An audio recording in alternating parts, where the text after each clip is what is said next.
आसंतु गोटे मजादार कहानी उपरे नजर पकाइबा। यह गोटे छोट पिला आउ तार गेहला मांकड़र शिक्षणीय घटना।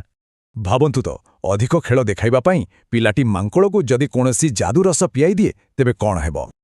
आउ ताहा ही हेला। शांत थिबा मांकड़टी सेही रस पीवा क्षणी हठात अति चंचल होईगला। किछि समय परे से गछ उपरकू डेइला आउ आश्चर्यजनक भावे ता हाथरू रंगीन चॉकलेट तळकू खसिबाकू लागिला। देखु देखु पूरा गाँ आउ सहररे चॉकलेट वर्षा हेला। छोट पिलामाने एहा देखि संपूर्ण आश्चर्य होईगले। एही विशृंखला अटकाइबाकू शेषरे उद्धारकारी दल आसिले। सेमाने मांकड़को धरी बहुत सुरक्षित भावे तळकू आनिले।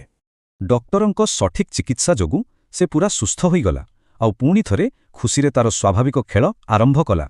तेबे एही मजादार घटनारू छोट पिलामाने प्रकृतरे कोन शिखिले? आसंतु एहार नैतिक शिक्षा उपरे टिके विश्लेषण करिबा। पशुमानंकु अजब जिनिस खुआई बाध्य करिबा अनुचित।